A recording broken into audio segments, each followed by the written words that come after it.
Hello, everybody. Welcome to our fifth and final town hall on racial justice. Thank you so much for being with us this evening. You may have noticed that Heather just muted everybody, and we ask that you please keep your microphones muted to minimize background noise as much as possible throughout. If you are one of our public participants and you're speaking tonight, when it gets to your turn, we ask that you please unmute yourself so that we can hear your presentation. We are very happy to have with us members of the district leadership team and Board of Education here tonight. My name is Jackie Merkel, and I am the Assistant Director of Equity and Inclusion for the district. With me tonight is Vince DiTilio, who is our Curriculum Supervisor of Professional Learning, and Heather Cole, who is our District Diversity Coordinator. Vince will be participating in the chat feature tonight to help answer questions and provide additional information. We're excited to welcome everyone here, and we're even more excited to hear from our public participants that have signed up to share their ideas with us this evening. We will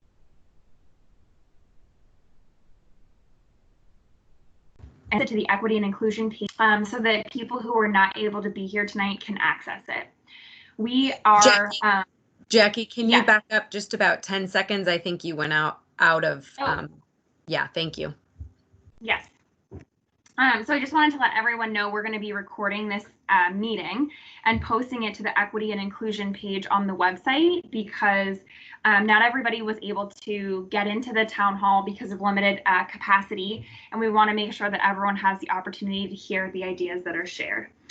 Each of our town halls over the last 5 sessions have run exactly the same way in terms of the welcome, ground rules, community norms, with the only difference in each evening being the specific public participants and the ideas that they have shared. So before we dive into tonight, we really wanted to start with the most important matter, and we would be remiss if we did not begin by acknowledging the movement that DRLSD students and alumni have sparked across Central Ohio school districts. We are aware of DRLSD as well as student and parent advocacy pages, petitions, and groups that have cropped up on Instagram and elsewhere to give voice and experiences to push for the needed change, including groups such as the SADE initiatives and OLSD for Equality. Although it has been extremely painful to read these words, which we are continuing to read day in and day out, I speak on behalf of the Equity and Inclusion team and the district when I say that we are extremely proud of our student, staff, alumni, and community members and their courage that they've shown in speaking out. We will continue to listen and learn from these experiences. We know that our students deserve better, and we will be working tirelessly to ensure that conversations are initiated, plans are developed, and changes are made to address these experiences. We have reached out to members of DRLSD, OLSD for Equality, and SADE initiatives, and we hope to work in conjunction with them, as well as others in our community, to identify action items for immediate and long-term work.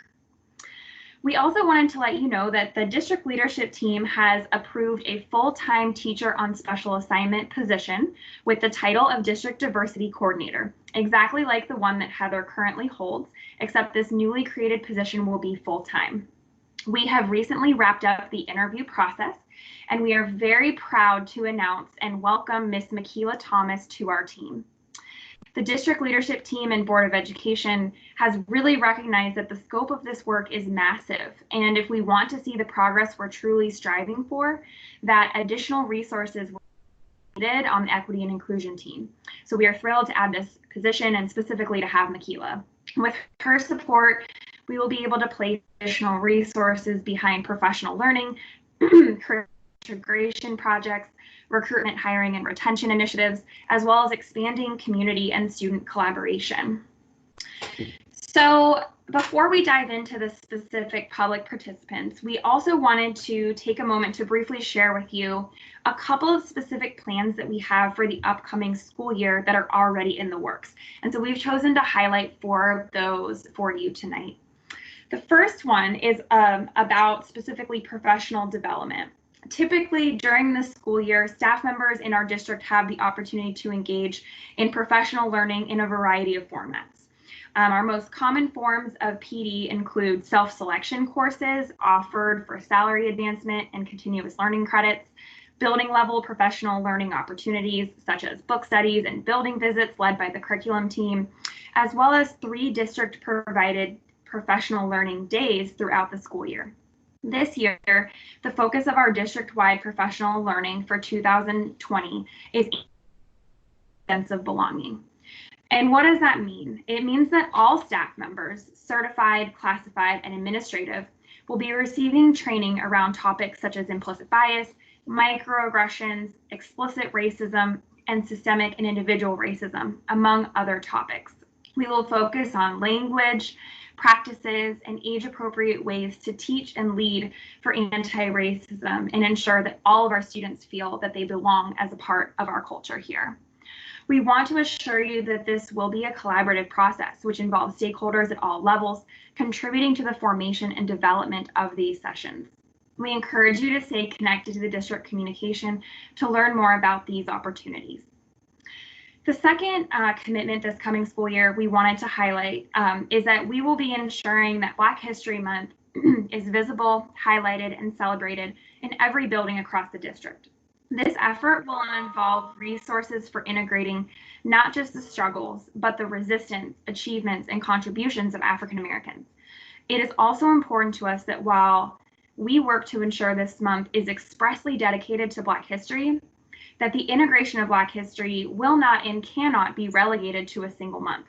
Rather, this will be part of our students' learning throughout the year. So we will be working with administrators, diversity liaisons, and building leadership staff to support what this will look like. In addition to Black History Month, we're working on resources and supports to integrate learning during all Heritage Months into our buildings.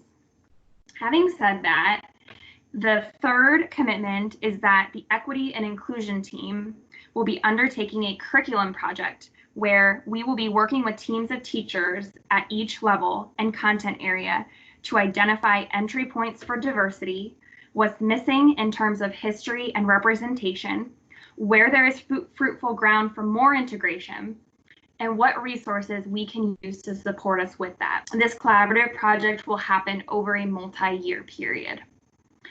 And lastly, we would like to talk about our Student Equity Steering Committee. This is a group of high school students that began to meet at the end of winter, beginning of spring this last year with Ms. Heather Cole. While we were only able to have 2 meetings prior to COVID-19, these meetings and collaborative efforts will continue to expand throughout 2020-2021. The committee is comprised of a diverse cross-section of our student body, with approximately 4 high school students representing each building. This will be expanded in the coming year. Students in this group are growing their capacity for leadership in the areas of diversity, equity, and inclusion.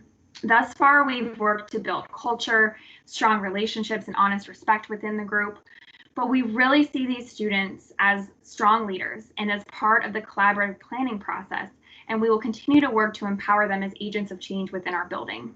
Our goal is to also begin a similar committee at the middle school level in the upcoming year as well. So the purpose for tonight's town hall is really to listen to stakeholder ideas on actionable items the district can take to advance our goals of anti-racism, equity, and inclusion. Unfortunately, the equity and inclusion team, beyond kind of this opening, we're not really going to be taking the stage this evening because the purpose is to listen to you and hear your ideas. If you would like to get a sense of some of the progress that our team has made on our 3-year equity plan that was established in 2018, please consider listening to the Board of Education meeting from June 25th, where myself, Superintendent Rafe, and Chief Operations Officer Todd Meyer talked about that progress specifically. We also want to recognize that many of you in attendance tonight have been vocal advocates for anti-racism for many years. You have continued to show up to our diversity committee meetings, board meetings, our One Community Conference, your principal's office, your superintendent's office, and so many other places to advocate for change. We are thankful for your voice, your efforts, and your spirit. For many others, this might be the first time that you're tuning in, and you're just starting out on your journey with anti-racism, equity, and inclusion. If this rings true to you and your experience, we are very happy to have you with us tonight as well. It's a good reminder for all of us that we are coming from many different but we have one common goal: to make sure that our students feel safe, valued, and supported, to end the racism that our students are experiencing. And unfortunately, due to COVID-19, we were still unable to hold town hall in person as we would have liked. But the topics we're discussing today are just too important to be placed on the back burner until we can safely meet face to face. So please consider this town hall the first opportunity of many where we continue to engage and collaborate with you to actualize the schools and district that we would like to see for our students. We also recognize that while the focus of tonight's meeting is racial justice, issues of identity and justice are intersectional and intertwined. We must make every effort to root out racism, sexism, heterosexism, transphobia, xenophobia, anti-Semitism, Islamophobia, ableism, and any other form of oppression that exists in our schools and in our communities. So some ground rules for participation. The first is that we would like to draw your attention just to the taskbar that kind of is present in Microsoft Teams. So when you hover over the screen, you should get a bar that looks like this. The first icon here is the camera. It's really up to you whether or not you would like your camera on or off during the discussion. That's entirely up to you. Your faces will show up along the bottom as thumbnails, or else you'll just see the initials of your name and kind of a blank screen if your camera is not on. The microphone icon is the next one you'll see. And we ask again that you please keep your microphone muted to eliminate background noise unless you're specifically speaking. When you're muted, you will see a line that is dashed through the microphone. So for those of you that are going to be presenting, please click that to ensure there's no line through the microphone and we will be able to hear you. Then we have the chat icon. So we ask that you, if you are just here in a listening capacity tonight, that you have the option to utilize this chat feature. So please click on that icon and it will pop up a chat box. And this is where you can talk through different ideas that you have, questions, thoughts for consideration, and please actively engage as public participants are sharing their action items. So that's where you'll access the chat. And then at the end of the evening, we're going to open floor time for those that signed up for public participation, but that you have ideas that were sparked through the conversation. Some of you may have a hand raise icon that you'll be able to click and we can see that you're raising your hand and that you'd like to jump into the conversation. We'll use that in the second half after all of our public participants have finished. If you don't have that icon, I believe you can do the same feature through the 3 dots here, and there should be words that will allow you to raise your hand. And lastly, if you're a public participant, just a reminder, you have 5 minutes to share your ideas with the group to make sure as many ideas as possible are heard. You will see a timer on the screen to help you just to pace yourself and manage your time as you're presenting. So at this point, I'm going to turn it over to Heather Cole so that she can share with you some of our community norms. Hello, everyone. Thank you all so much for joining us this evening. I'm just going to quickly go over some community norms and then review that format that we'll take for each public participant speaker, and then we can jump on in. The first norm is to listen with empathy and essentially to seek to understand different viewpoints. So one of the biggest barriers to quality communication and effective communication is that what we're saying in our heads when we're listening, because we're looking at it from our perspective as opposed to truly trying to understand the perspective that is being shared. And so we ask that you try to do that as much as possible this evening. The second one is to challenge ideas and not people. So if we challenge the assumptions an individual might be making while presenting their ideas rather than challenging the individual themselves, we found that to be super helpful. Also, we would love if everyone could engage with others by communicating on topic and in a professional, respectful manner. So when you're in that chat box and you are listening to someone, you know, trying as much as possible to keep it on topic of what they're saying, and then also just making sure that we're being professional and respectful at all times. And having said that, to make sure that we are maintaining the safety of our community here in this meeting, attacks and profanity, whether they are written or spoken, will not be tolerated because they will threaten that safety of the community. The format for this evening, again, is each public participant will have 5 minutes. This evening, I believe we have 7. And like Jackie, Dr. Merkel had said, there's going to be that speaker, the timer on the screen there to help you. If you are in the middle of a thought, if you are in the middle of an idea that you're having, please don't cut yourself off. Don't do that. We want to make sure that you get through it, but it's just there to help us kind of keep ourselves on track. We also want to we would also note that each individual's comments that are provided this evening are their personal viewpoints and suggestions. This is an open forum, and all ideas are welcome so long as they respect those community norms that we just discussed. After each public participant will be sharing their ideas, if there's time, the equity and inclusion team will bop in, say a couple words, and then invite the next person to speak. And then the third piece of that format is the listening component, where you have the chat feature to include your thoughts and comments, anything you would like to on topic for the public participant. So at this time, we would like to invite the first person to speak. Derek Walker, are you here with us and able to unmute yourself? Yes, I am. Okay, thank you. You can go ahead. Thank you, Heather. My name is Derek Walker. My wife and I, we have several children that have been in the Olentangy School District for a number of years now. So with everything that was going on and with the environment, I wanted to take an opportunity to share my ideas and speak about, some of the things I think not only that need to be corrected, but some of the things that I think are going very well. My children have been in a number of school districts, and we've had an opportunity to live in a lot of different areas with much different demographics and across the country. One of the things that I really appreciate, and I think that we can lean more into during this time, is conscious conversations. I noticed that Heather brought up our community norms. I actually hadn't seen those before. But I think one thing that's important right now is really making a concerted effort to understand one another better.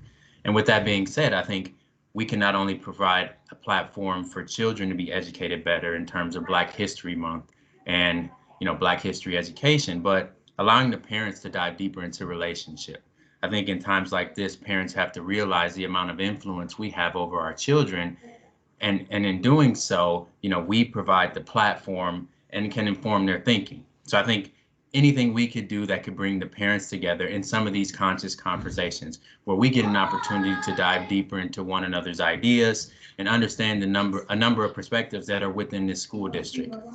As it was said earlier, I think we all realize that we are much stronger together than apart. And I think how we can come together in times like this one is to have more conversations with one another. One of the things that we do at Indian Springs, or that's happened at Indian Springs, is we do Donuts for Dads.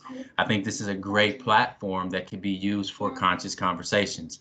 Donuts for Dads could be used to introduce a particular topic, and each person around the table could take that time to talk specifically about that topic. And like Heather said, we can challenge ideas related to a topic. I think this creates the platform in a format that we're already comfortable with.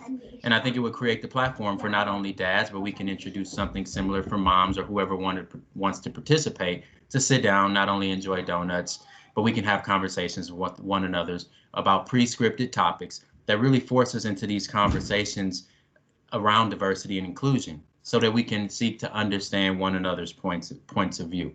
So I think that's the bulk of what I wanted to share. Is I think during times like this, it's extremely important that we dive deeper and make a concerted effort to be in conversation, to share ideas, and to understand one another's perspectives. I think trying to single this into just a Black issue, a white issue, or any particular race will be understating the problem. I think what we need to do is make an effort to understand the magnitude of the issue that's in front of us, and also provide a platform to hear all ideas, both those we agree with and those that we don't agree with. And I think any real sustainable change starts with something like that. So with that, all that being said, I'll stop if anyone has any questions related to anything I said, or if anyone wants to add to anything I said. Derek, I really appreciate your comments that you're making, because we know from research that the best way to combat prejudice and the best way to decrease discrimination and biased thought is by forming relationships with individuals that are different than yourselves. And not just putting yourself in a situation, but actually forming the connections and the relationships that you're talking about right now. And so increasing those opportunities as much as we can only do us good. So I appreciate that as well. It definitely looks like some people are agreeing with you here and like your ideas as well. We need educational conversation amongst parents. It's right. We can, find that in many different ways. Like you said, when you have opportunities where parents are already coming in or book clubs or something like that, like to come in and discuss a certain book together, we can be very creative on what that looks like. Right. Mindy, Patrick, thank you for sharing your thoughts, and others agreeing with that as well. Thank you so much for sharing, Derek. Thank you. Thank you for giving me the opportunity. Absolutely. We appreciate it. Amanda, are you here with us and able to unmute your mic? Amanda Pohar. She might not be with us yet. One thing I do want to say is I may or may not, I don't know, mispronounce your name. Please make sure that you correct me, because I want to make sure I get it right. So don't be afraid to do that. You will not be hurting my feelings at all. It's more important that I get it right. So Amanda, are you here this evening? If you are, if you want to just kind of click your microphone and you'll see that line come off and you can go ahead and get started. If not, we can go on to Sri Kroons, and Amanda will kind of like keep out for her in the participants list and make sure that we offer her a space if she joins us. Sri Kroons, are you here with us?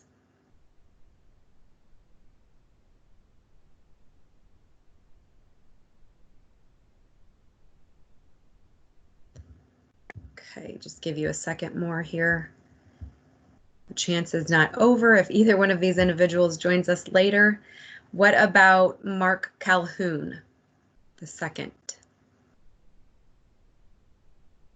Are you with us? You're here. Okay. Okay. Thank you, Mark. You can go ahead and begin. Thank you. Okay. First off, thank you for having me here. I'll start with just a brief intro. I'm a graduate of Olentangy, the original Olentangy. Back in 2008, went to small engineering school, graduated biomedical engineering 2012, OSU doctorate, brain cancer, Duke postdoc, which is where I'm currently now.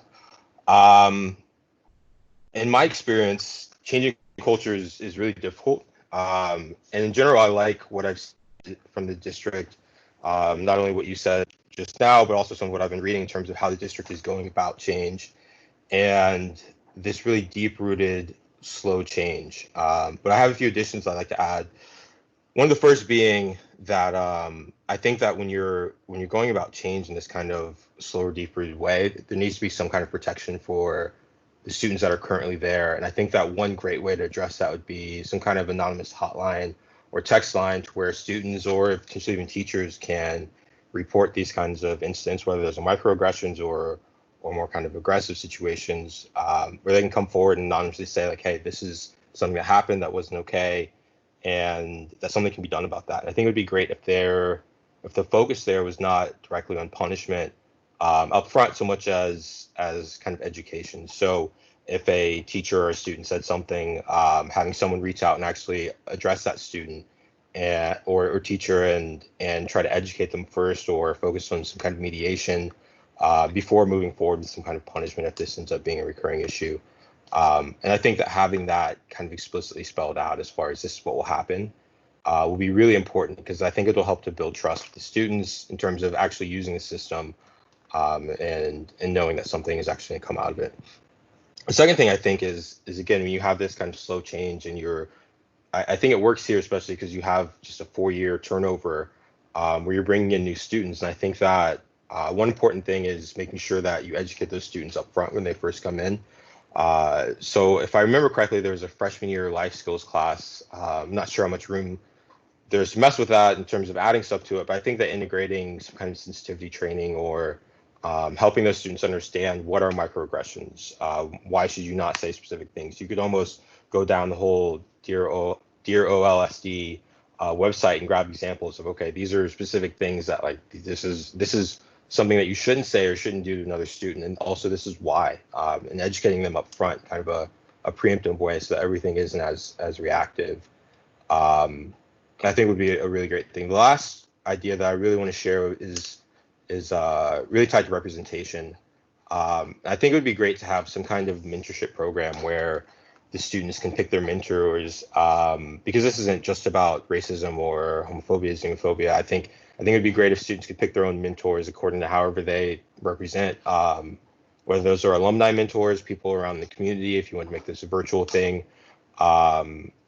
So those students can have that kind of guidance and kind of career training, but then also have a mentor day where you bring all those people back to the Olentangy campus and bring that representation to campus. Because I think a lot of the students actually, unfortunately, that are making kind of comments that you saw on the website or that I've experienced, high school, however, wherever, I think it comes from a place of ignorance. And, I remember feeling, especially in high school, that a lot of the kids that make the comments of, oh, you're not really black, you're white, or all those kinds of things is, it seemed like those kinds of impressions come from TV and music videos, stuff like that. I think that having that positive representation and bringing that to the campus for everyone to see, in the form of a mentor day where they can interact with different students or they're giving speeches or whatever the case, I think would be really important. And I'd personally be happy to be involved in that kind of thing. And the last thing, I know that this was kind of addressed, but I think that having more representation among the faculty would be really important. And I think that as these things are implemented, that more people of color, more people from diverse backgrounds will start to apply, as I see that inclusivity is a really important part of the district. And I'm not sure if this is already a part of the interview process, which is a minor detail. I know that when I was applying and interviewed for a faculty position, that I actually met with the Dean of Diversity. And I think that having, Jacqueline, Heather, some of those people involved with that interview process to kind of lay out this is the process, this was important, would be really great. And the last thing, not necessarily an idea, but I think that along all these lines would be great to also empower the students, especially in that mentorship process and putting that together. That's overall it for my ideas there. Yeah, thank you so much. To address one point, we do have an anonymous hotline that is currently existing. It's called Stay Safe, Speak Up. I think what needs to happen is a little bit more bolstering of communication about that. And I just wonder if students are not confident that it's truly anonymous. I can assure all stakeholders and students, particularly, that it is anonymous, because sometimes we aren't able to take action on a certain, something that someone filed because we have zero information. So there's not a building attached to it, and there's not anything at all that links it to being able to conduct an investigation. And so we do have that anonymous mechanism, but it seems like we can do some things around that to have it be more helpful, more visible, more known, more communicated. And so that would I keep hearing this from that suggestion, particularly from the town halls. So I think that, it's important for us to do work around that.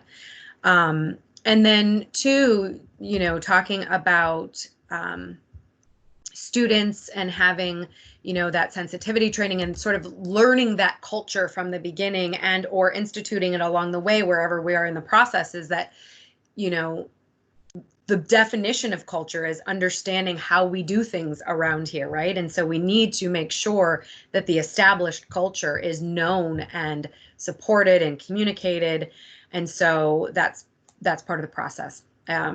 Clearly, There were a lot of people in the comments over there that really liked your ideas. I appreciate you taking the time this evening to offer them, and thank you. Amanda, are you here at all yet? Amanda Pohar?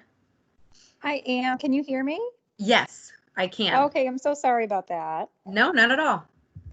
Yeah, so I have a son who's going to be in kindergarten this year, so I'm not really familiar with what goes on in Olentangy schools other than what I can see, just from my house, and what I hear about, through other people. But something I can see just from my home, because I live across from the Liberty Cemetery, the Liberty Presbyterian Church, is the Pioneer Day.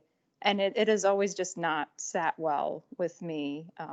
Just visually, I just imagine kids that, don't identify with this pioneer, American pioneer, being asked to wear these outfits. I mean, I don't know. It seems like cultural appropriation, and I can imagine making some kids feel left out. I mean, I'm Caucasian. My husband is Indian, and I wouldn't want to put one of my kids in those outfits, to be honest. And I just think about other kids who have no identity that would, gel with that, and how uncomfortable they may feel. I guess I would recommend maybe getting rid of those outfits. I don't think it's a good look. And other than that, like I said, my kids aren't currently in the schools, but they will be. And I would like to see more teachers that, aren't just Caucasian. I don't know what the percentage is of non-white teachers in Olentangy, but that is something that's important to me as a parent. And that's really all I came in to say. Thank you so much, Amanda. We have another speaker that is planning on, Sarah, later this evening, is going to be talking about Pioneer Day as well. You're not alone in having those feelings and thoughts. This past year, Jackie and I were working on providing, a bigger scope and a more complete day, if you will, and just and talking through putting teams together and looking at Pioneer Day and how can we make it a day that's intentional and maybe not just something this is the way we've done it. But really that supports the student experience and supports the academic learning that's supposed to be happening. And so we will certainly be looking into that and supporting that day and that learning in third grade there. Thank you. And are the outfits being considered as something to possibly? I think everything there. It's certainly something that we need to consider. Mm-hmm. Okay, thank you. And have that team of people, sort of look at that and be very intentional about what we're doing there. I did see on that Dear Olentangy Instagram page that there was a student of color that did feel uncomfortable and left out, and and it's certainly not our intention, to do that. So just looking at ways to do that better and more appropriately, and like I said, to support the student experience and also to support the learning. And how can we do that? How do we want to do that? What do we want it to look like that might be more culturally sensitive? Okay. Exactly. Yeah. Shri Kroons, are you here at this point? Okay. We can come back to that person if they join us. What about Colleen? I'm here. Thank you. Okay, thank you. Are we ready? Yes, you can go ahead. Thank you so much. Okay, thank you. I'd like to begin by saying tu lucha es mi lucha, which is your struggle is my struggle in Spanish. And I'd like to thank the district for this town hall, because as a mother of 2 Latino children, I'm sad to say that my kids have suffered racial prejudice from their peers and their teachers. An elementary teacher called my son by the wrong name for 3 years, telling him that Guatemalan boys look so much alike that it's hard for her to tell them apart. And at his middle school lunch table last year, a student asked him in front of everybody if he was a drug mule with cocaine in his backpack. So as a parent and a lifelong educator and diversity advocate, I would really appreciate having the opportunity to make some suggestions. And the first would be that our district would consider developing district level, grade band, and content area curriculum resources. There have been a lot of times when I've reached out to my kids' teachers and asked them to incorporate more diversity in their text selections. And they've asked me if I could help them and make suggestions for them because they didn't have any ideas. And when I've attended open houses, I've asked my students' teachers if they could offer any specifics about diversity in their syllabi. And one of the middle school teachers said that she didn't really know what she was doing yet because she plans as she goes, and therefore she has to use whatever resources she can get quickly. So I would just say as a parent, I'm disappointed. And I think that teacher autonomy can be a really great thing when it allows educators to select the works that are best for them. But without any help and without administrative oversight, I think that there are thousands of kids in this district that aren't getting an education that's culturally inclusive. And it's not always intentional, but that, I guess, it doesn't matter in the end. And I would add to that placing, for example, a YA Lit book in a teen's hands in an English class that features minority characters is not the answer, because doing that, it's just devoid of constructive learning activities, and it leaves the students on their own to figure out what they're reading. And I also wanted to mention that honoring a race or ethnic group only during a week or month, I feel violates the spirit of inclusion. Black history, for example, is not separate from American history. I think it should be included in pedagogical planning as part of this country's general narrative. And while we noted Black History Month at the beginning of our session tonight, I would ask, what about National Hispanic Heritage Month? Do the kids in our district, for example, understand that slavery in Latin America was practiced in pre-colonial times? Does that matter? Should we have a conversation about that? So I really believe that professional development and team planning for curriculum would help our educators to collaborate and design instruction that honors diverse learners. I think they want to honor them, but I think they don't always have the tools and the resources to do that. The second thing I wanted to talk about is that I really believe that diversity begins with the hiring process. Recruiting and retaining teachers of color needs to be part of our mission. With all respect to our town hall organizers, who I think are doing a great job, it's still very interesting that the 3 people working in the Central Office for Diversity are all white women. This contributes to the message that we're a community of white saviors, and I don't feel that it exhibits leadership that has an authentic and credible voice in the community. As far as classroom experiences, only one of my kids' teachers has been a racial minority. And I think this is a problem for a few reasons. For many white kids in OLSD, pop culture and rap music define their knowledge of what it means to be African American. Furthermore, students' cultural understandings are limited to mostly white social networks. A more diverse faculty and administration would humanize racial differences and provide credible worldviews for our kids. Hiring more minorities would help our district to enrich cultural understandings and avoid tokenism. And it would support students who are trying to figure out and navigate these issues of race and social justice. And the last thing I'd like to say is I really believe that our district needs to have better action plans when issues of racial injustice happen. All too often, the victims fail to come forward because they know that they're going to be victimized again. And the students lack faith in their teachers and principals. They're asked to explain the incidents multiple times as if they're being investigated. And then when parents are told we're taking care of it with no specifics and closure, it almost feels as if it would have been better to leave things unsaid.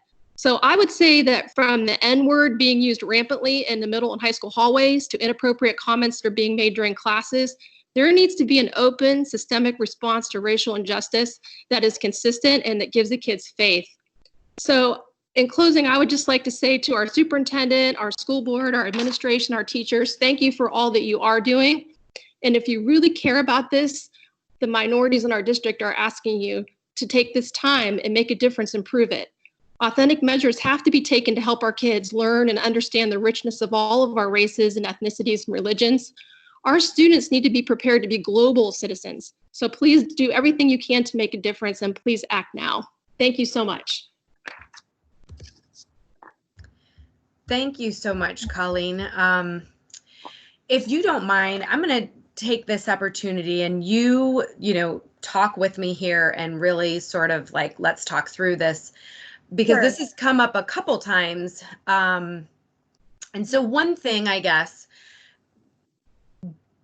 the part of me that is white, I understand that privilege, and I I understand that those privileges that come with being or with the possibility of being perceived as a white person. And so completely understand the dynamics of power in all of that and the position that I have.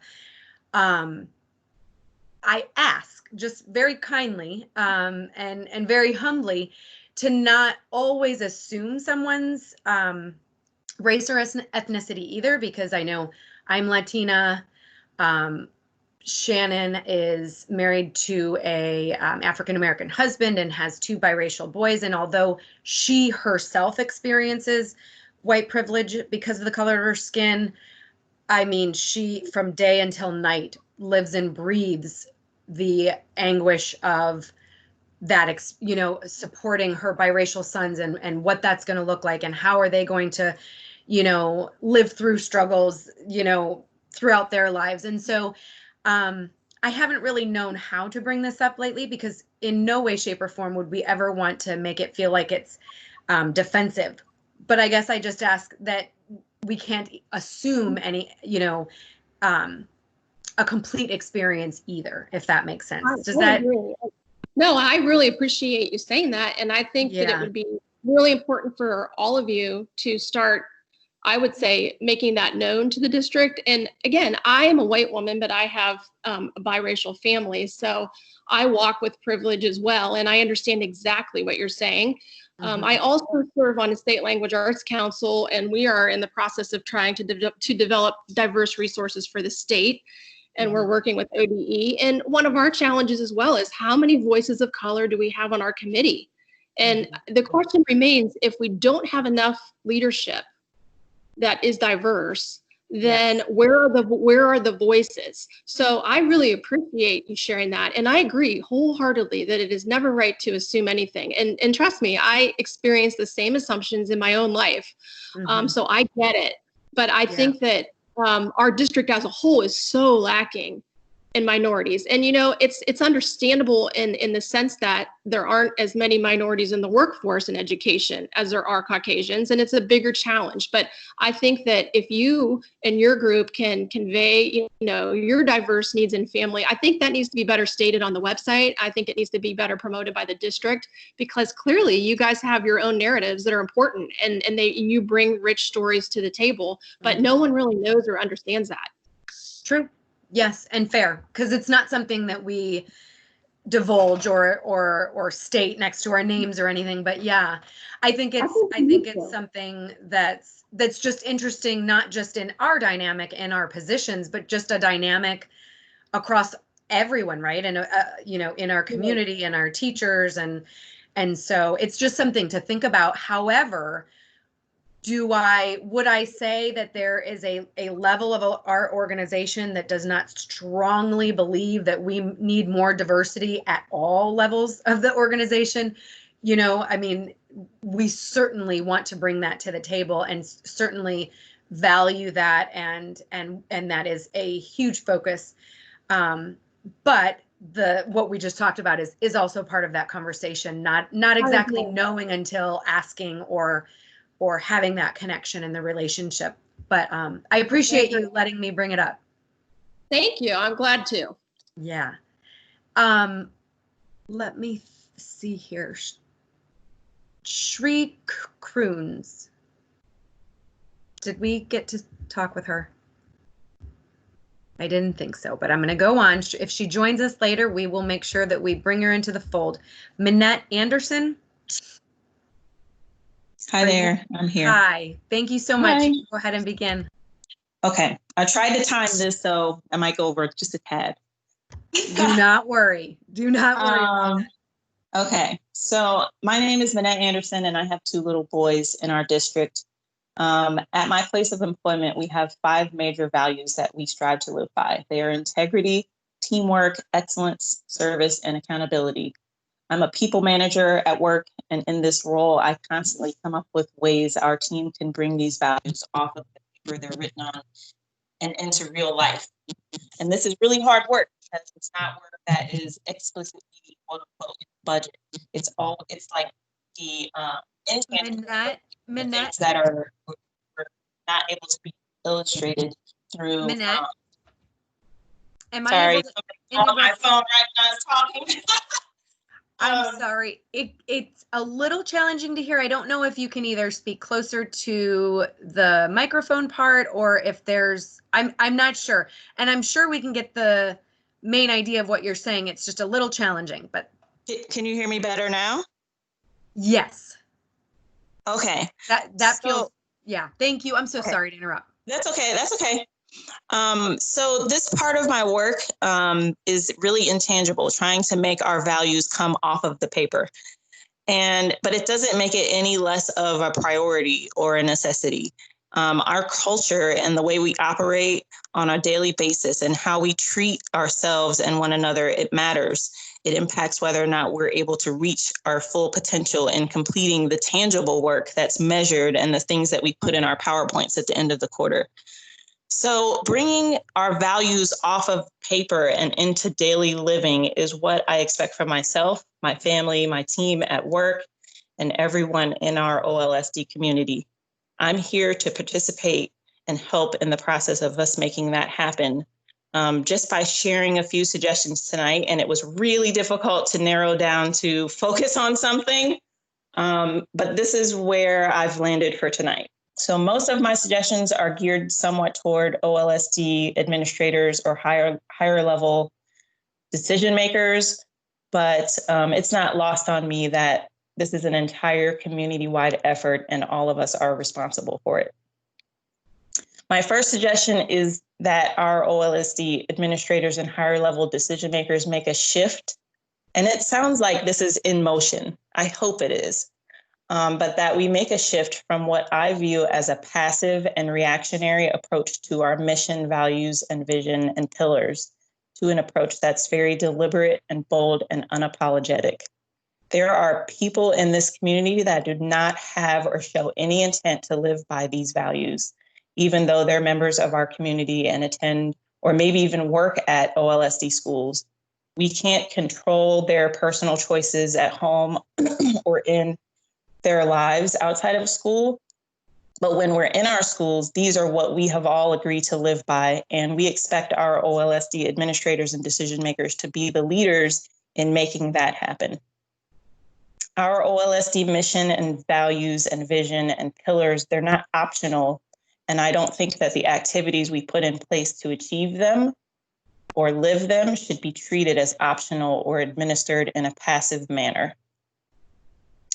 I appreciate what has been done with the One Community Conference and the many workshops and meetings that have happened throughout the years since I've been in this district.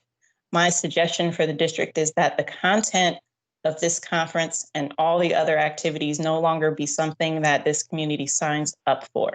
The content, speakers, and activities should be taken and interwoven into the entire school year and the curriculum for all the students, every staff member, every teacher, and every parent to experience. We cannot afford to be passive about instilling the culture of caring about other people within our community. To hold these things of such high importance as one-time optional events, to me, is a clear example of what I consider to be a passive approach. Regarding the numerous reports of racist verbal harassment within our school buildings, and the use of racial slurs and the comments that get made. I remember hearing about this a couple of years ago when I attended one of the diversity forums. If a student came into the classroom every day and greeted the teacher with, "Hey, what's up, B-I-T-C-H?" I'm not going to say it. I know it's against the rules. But if a student did this, it wouldn't be tolerated. It's disrespectful, it's demeaning, and it's obviously disruptive in the learning process. And I think, those who have never been victims of racist treatment may never understand the gravity of it, of being called a racial slur. And calling someone a B doesn't even come close to the impact. I mean, it's still not the same, but I'm hoping that this little example can help some of you understand how it might feel. As if, if you can imagine students coming in and calling the teacher that as their greeting, that's really a lightweight example of what's going on. And my suggestion is that OLSD adopt transparent, educational, tiered, and relentless approach in handling this behavior. I know that we have some things in our handbook that describe, how harassment is dealt with, but I think that it needs to go into more detail. So for transparency, I think that we need to review and adopt a similar process to what Jobs and Family Services does for incident reporting. They have a form that you have to fill out and report and, sign it, and the parents have to sign it, and you provide it to an outside entity and you keep it on record. The educational approach, I think that the teachers, obviously what has been said earlier, the teachers, staff, and administrators really need some type of way to better understand why this is unacceptable and hurtful, so that they can teach that. They can be empowered to teach that to the students and the parents of the student that have done this. You may not, maybe the teacher doesn't understand how hurtful it is, but we can help educate them so that they can understand that each and every time this happens, it is destroying the mental capacity of the student to learn.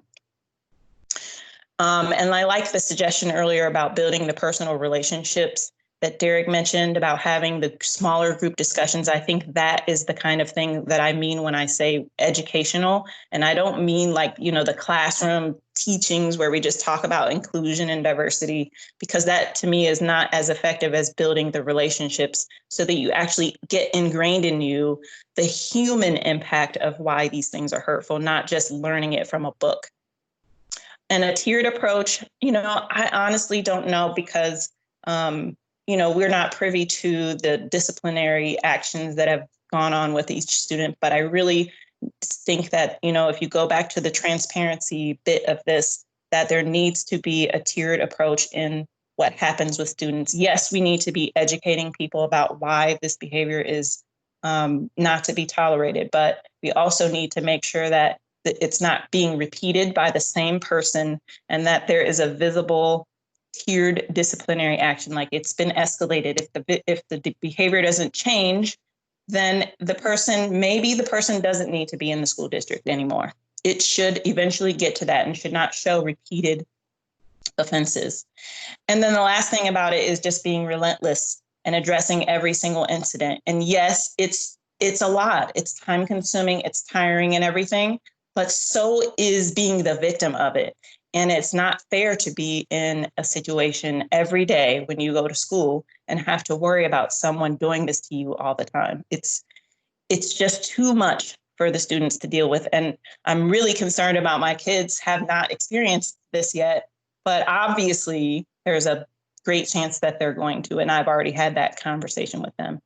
And my last suggestion, so that I can hurry up since my time has run out, is that we adopt a can-do attitude, that we start speaking up about the barriers that we think may prevent us from implementing a lot of these ideas, because we're coming up with stuff that's time-consuming and it's hard and all that. I just think that we have to have a can-do attitude about it and have open conversations about the barriers, and let the community come up with ways to get the barriers out of the way so that we can actually make these things happen. Because I think hate is being sown into the very fiber of our community. And I think that our OLSD leadership has to lead this community unapologetically to fight against it. They have to be bold about it. And that is all I wanted to share.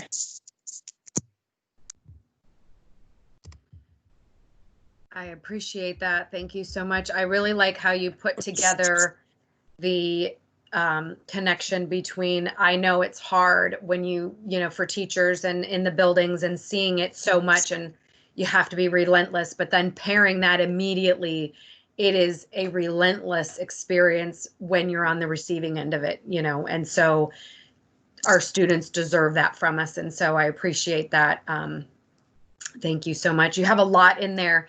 I'm excited for the group here that have been offering ideas to continue to be involved, and like you had said, working together to remove barriers and really make the change that we want to see. I appreciate that. Thank you so much. Thank you.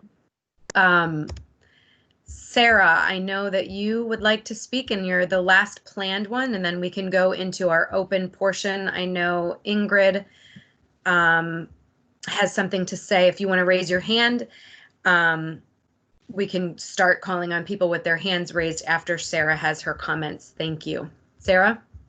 Hi, can you hear me? Yes, thank you. You're more than welcome. Yep, thank you. Yep. I don't know if my camera's on, but it doesn't matter. Hi.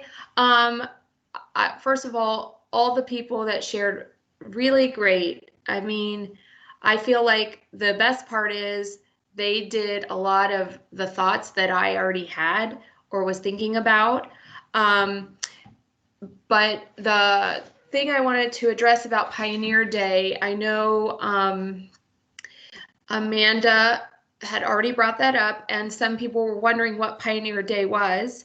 So I would just like to explain, it's a third grade experience for all elementaries in Olentangy. My son did it 2 or 3 years ago. It is like sort of a whole curriculum thing where you kind of work your way up to this like living history moment. And they are supposed to learn about the time frame and everything like that.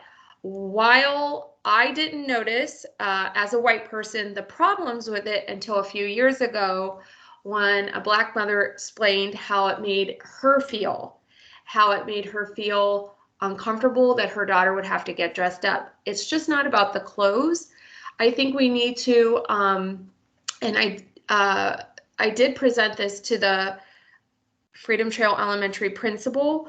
I do think it's important to talk about not just what pioneers were doing, because we need to look at all groups of people in history. What were Asians doing? They were in California, most probably. A lot of them were building railroads, along with people from India who came and built railroads. What were the Black people doing? Unfortunately, they were slaves. So all the different groups of people, and there are other groups, which Native Americans, what were they doing? What was not part of the United States? What were people in Mexico and that part of the southern United States, what were they doing at the time? So it was more of a whole history. And then again, the outfits. I don't think it should be mandatory, but I just felt like if we're going to do Pioneer Day, bring the books in. I know there were out west, there were Black cowboys. There was a whole community of all sorts of things going on at the same time. But when we hear Pioneer Day, most people just think of a white people. And that's not really all the story. So that was my suggestion my suggestion is to make it a more inclusive and understanding. If your child is from this group, this ethnicity, maybe what were those people doing at the time. The other thing, so if there's any other, if there's any other things that I've missed, because this is just from the research I've done, I think we should do that and not use the excuse, well, this is how we've done it. Because not only that, but the PTO moms and people, they get very excited about this day, and they're also not looking at it. So if you're on the PTO committee for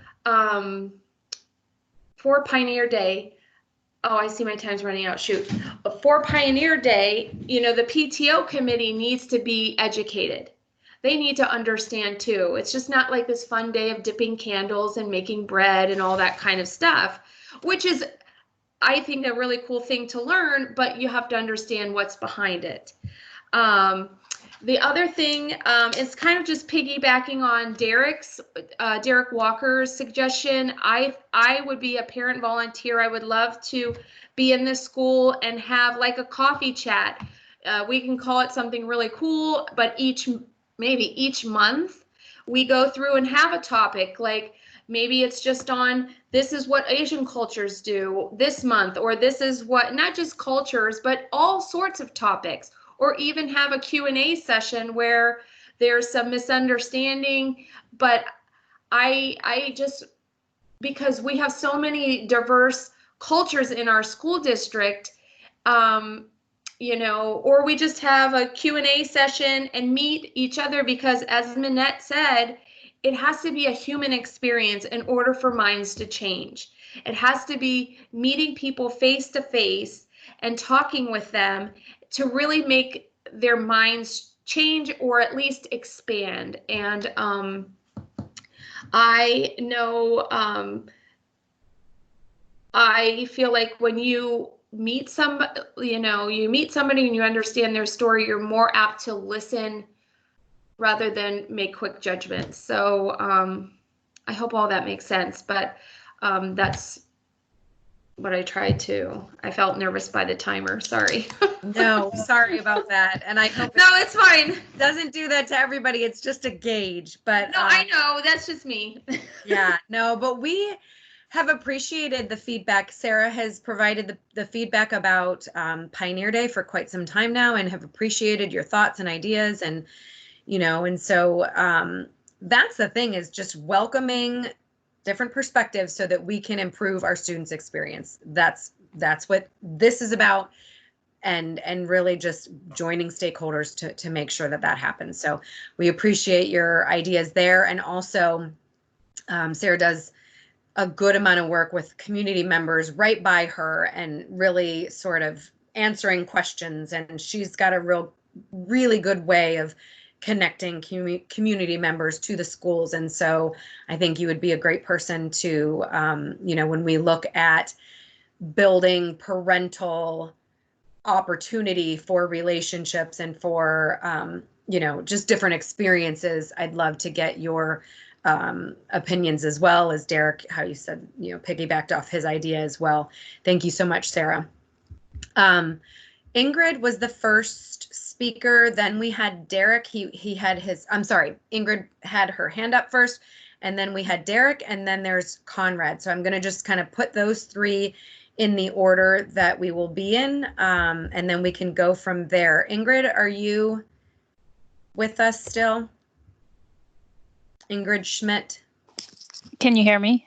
Yes, thank Hello? you. Okay. Yep. Hi. Yeah, my name's Ingrid, and I have two kids that are in Walnut Creek Elementary School, so I can't really speak to the high school experience.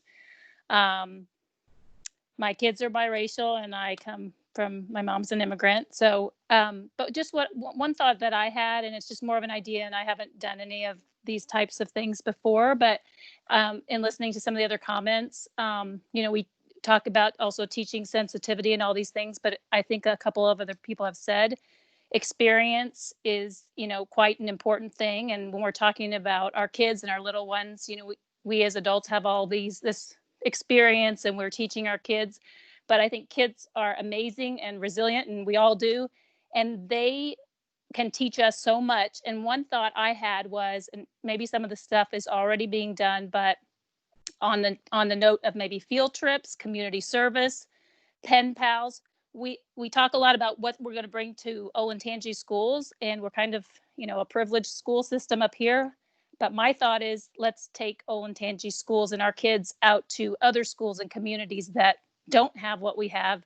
And our kids will build those relationships with those kids, and those will have a long-term impact in terms of what they see, what they learn, who their friends are, their empathies for what other people are going through. And they will carry us forward into the future without all these biases and hate, because they learn from their experience and meet people. We teach them so many things that maybe aren't good. And that's all I have to add, really, just that I think we could reach out more and show them other things that are out there that they're never going to see if we don't. That's all I have. Yes, I think those are great ideas, Ingrid. And there's so many opportunities too of cross, you know, just international learning and providing those intimate relationships with students that are even in other countries. However, the opportunities can be local as well. So I think you're exactly right. Learning from one another and connecting with one another always goes back to that. Thank you. Derek, Conrad, and then there's also a Midori that would like to speak. So you'll be after Conrad. Thank you. But Derek, would you like to go ahead? Yes, I just wanted to add something, a thought that I had while listening to everyone else speak. And just, also the emphasis for our group as parents and as the leaders in the community is really making an effort, all of us, to really understand what diversity is. I think the challenge right now is, we tend to, all of us, we assume and we make assumptions based on race or color. And with the emphasis being on the African American community in particular right now, it's probably even heightened awareness of, of color and that type of thing. And I think one of the things is important that came out in our conversation is that diversity shows up in a number of forms. And a lot of them just other than what we can see. And I think a lot of times what happens is we say, okay, we don't have a lot of diversity in our district. And I think we make that assumption just based on what we see. Yes, when my children go to school, the majority of the teachers that they interact with are Caucasian. But I think in that is really understanding that, while my children interact with, Caucasians on a regular basis, that we still have diversity, because each and every one of those Caucasian teachers or administrators, or if they're African American or Latino, we all have different stories. And I think that's important to emphasize. And whatever we do is really teaching that to our children, that the color of our skin doesn't really tell the entire story. And I think most of us on this call would say, if you had to be understood by one characteristic, and I don't think any of us would choose the color of our skin, I think we have a story that lies beneath that we all want to talk about and we want to discuss. And more often we're eager to discuss that. And I think it's really important, that whatever action we take, whatever we do, that we just continue to reiterate this with our children, amongst one another. And I think that's going to become increasingly important as we go forward. Thank you, Derek. I think you're exactly right. I think sometimes we marginalize people because there's almost this feeling of my experience is worse or yours is better or whatever. And there is that.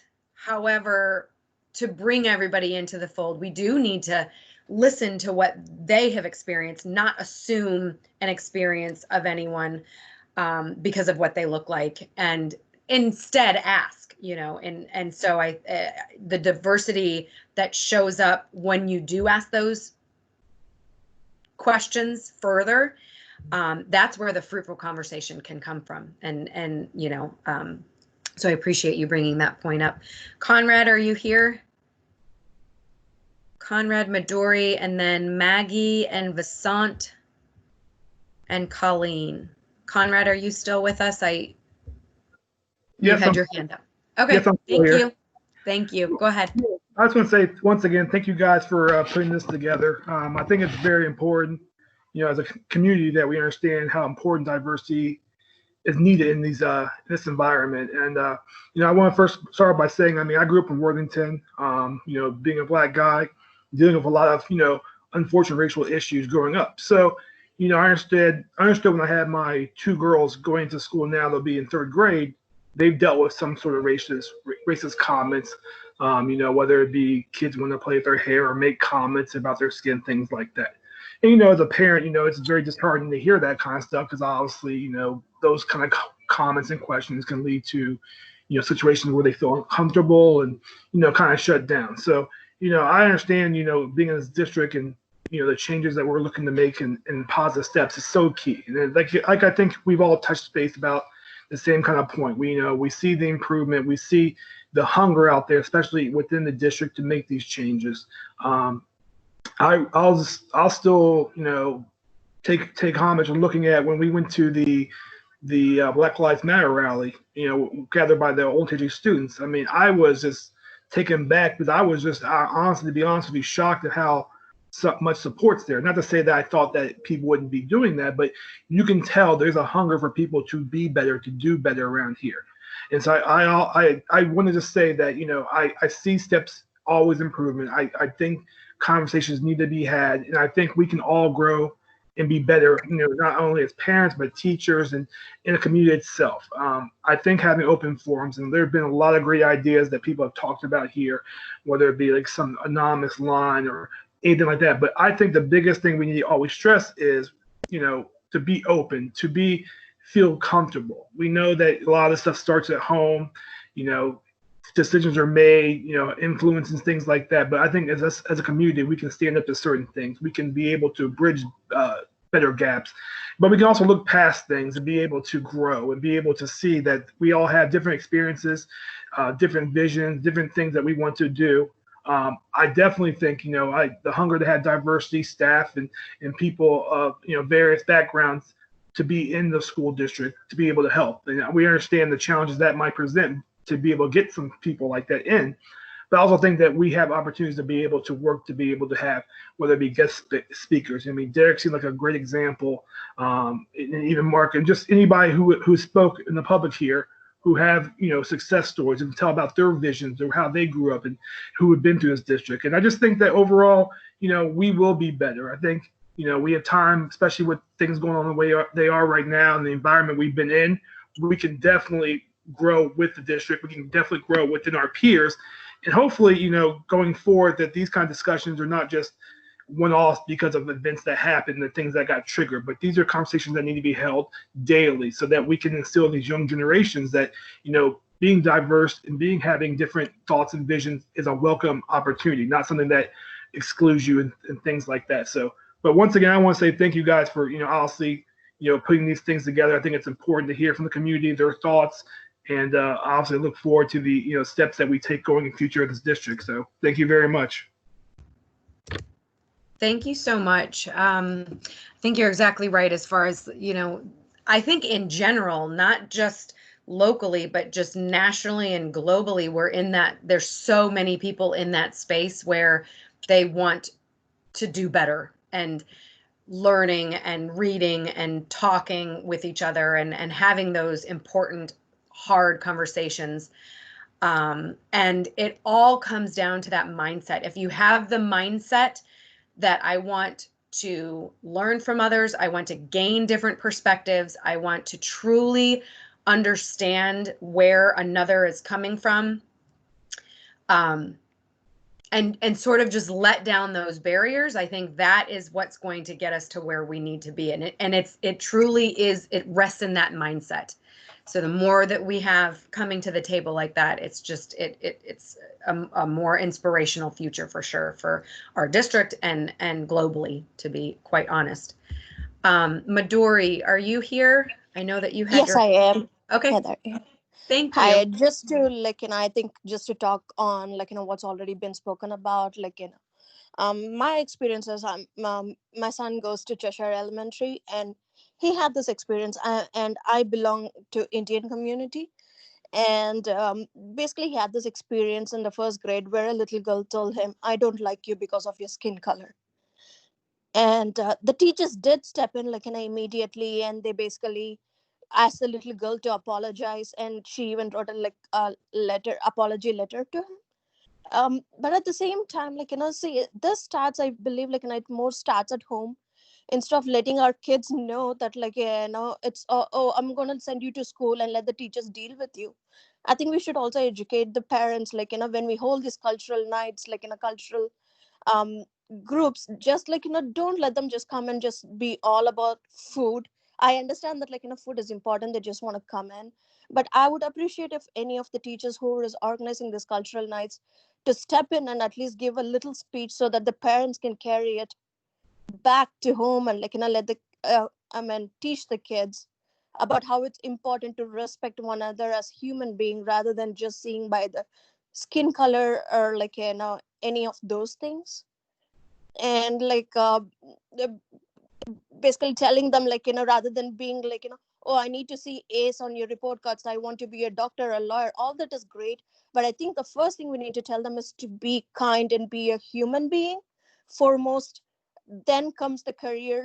I know that education is all ultimately a goal to achieve a career and to just have a cushy job and and then go on about with your life. But rather than doing that, I think if you teach the parents when they come to these cultural nights, or having a bi-monthly meetings at a building level, so that they can go home and know what exactly is happening at school. Because most of our parents, we don't experience any of this until it comes to your kids, what happening at the building level.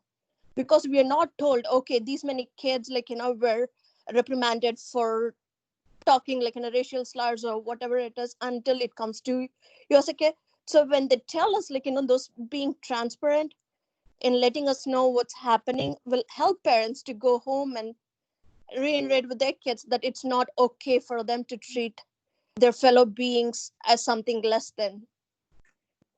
That's what I had to say. I'm sorry. Thanks. Thank you for the opportunity. Thank you so much, Midori. You hit on a lot of different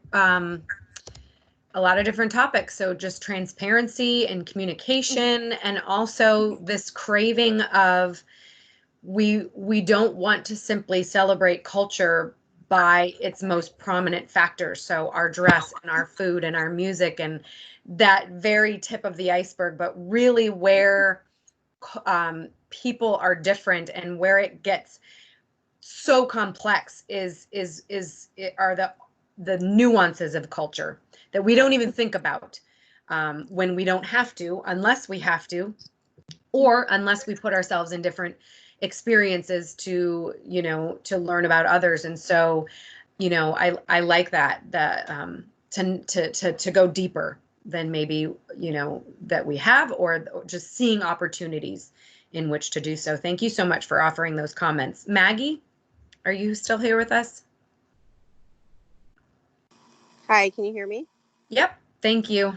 Hi, thank you again for doing this. I just wanted to kind of piggyback on what Derek and I think Conrad had said about emphasizing, yes, we want diversity, but just emphasizing as well that diversity looks very different, kind of like a rainbow does.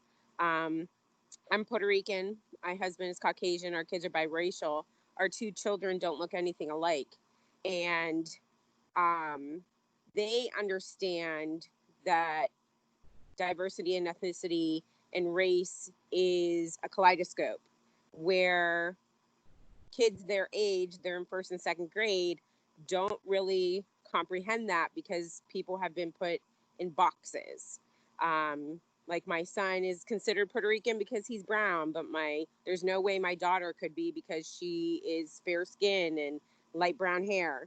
So I think just even when we have these discussions in school about diversity, teachers who, I think you talked about, not judging a book by its cover and saying, assuming somebody is something, just even that disclosure of if they are something, showing that pride and that emphasis of who they are to the students, something that small can make such a difference at an early age, where kids see that representation, like, oh, people can be different and be of different ethnicities and different backgrounds and different races, and they're still proud of it and they still want to show it, instead of trying to, I know this sounds bad, but assimilate. Because I currently have a second grader who is trying so hard to assimilate his brown skin because there isn't representation that is equitable to what he is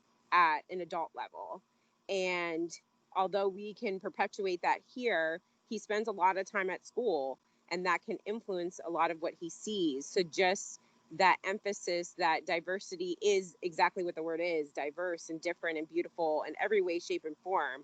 And that if our teachers are, they need to show that pride, and maybe that's something that needs to be expressed to the teachers as well, that, don't stay hidden and not show who you are, because that at the end of the day is going to help these little minds see the world in a much better way. That's all I have. That's all you have, but it was very profound. Thank you.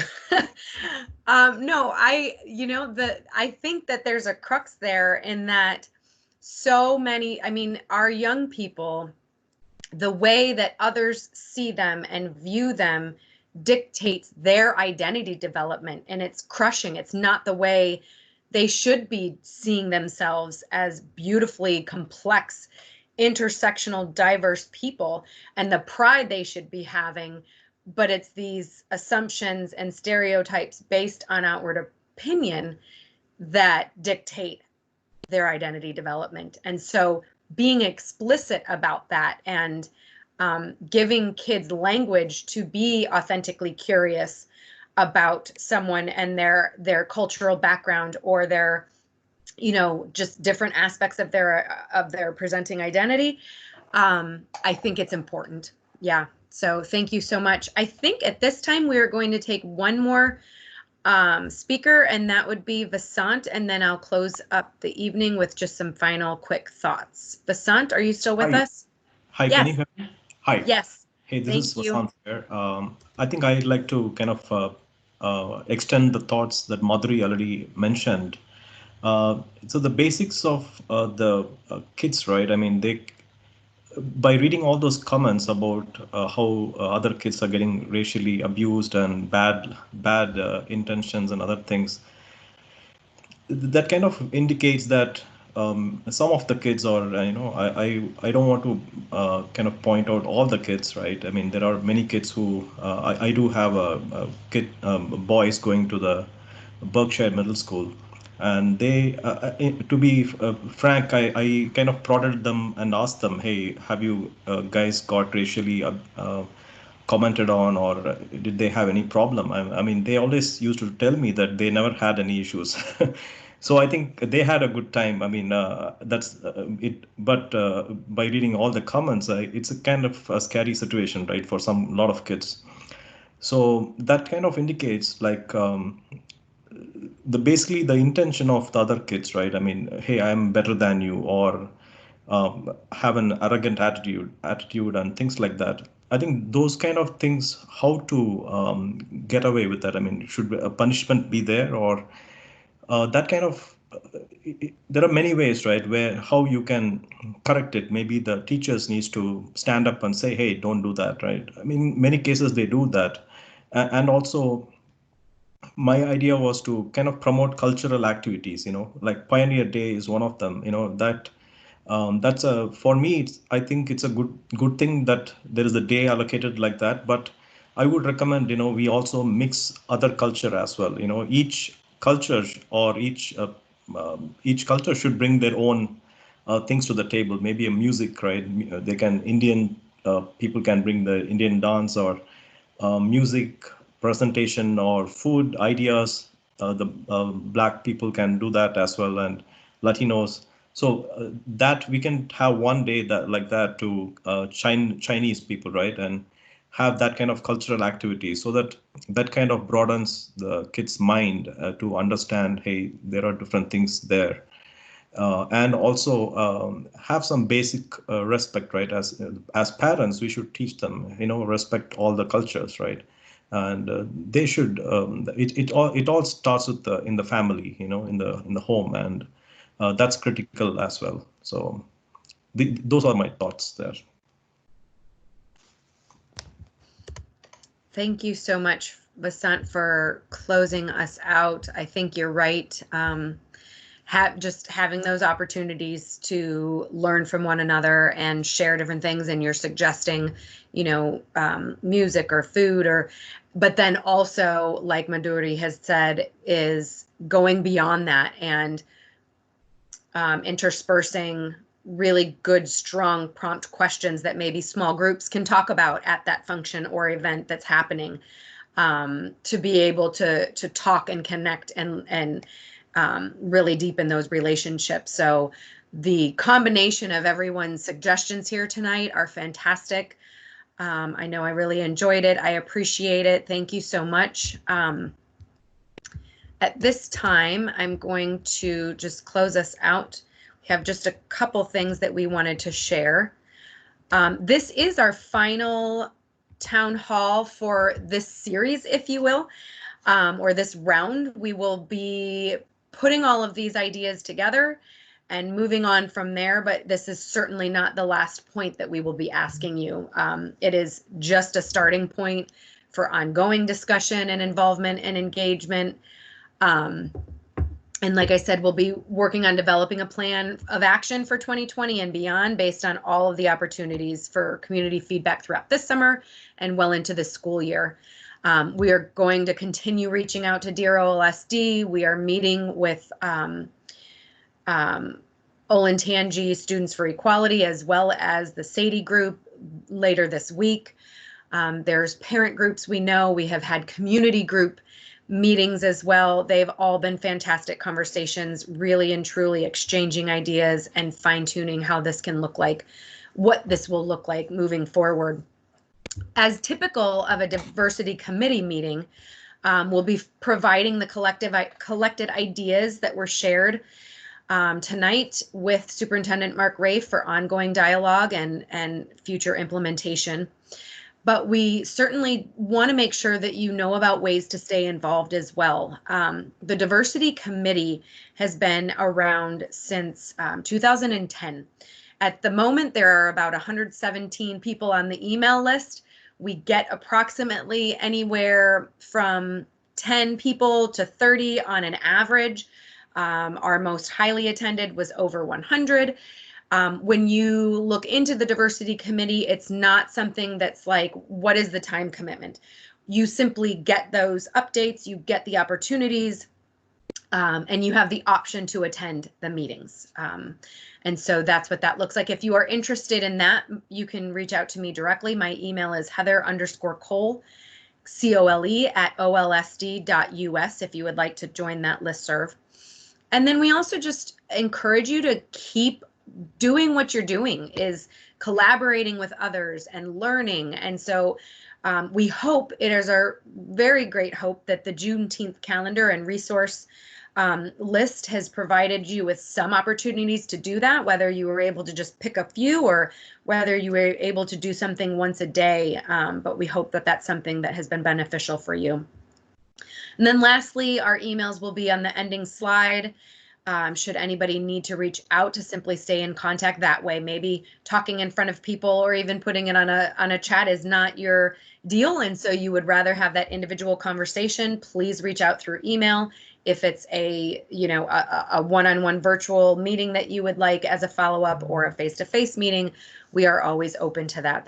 That is what we're looking for. So at this time, we'd like to end the evening with a quote. Marianne Williamson said this years ago: "In every community, there is work to be done. In every nation, there are wounds to heal. In every heart, there is the power to do it." So we thank you so much for participating. We look forward to future work together, and have a great evening. Thank you so much.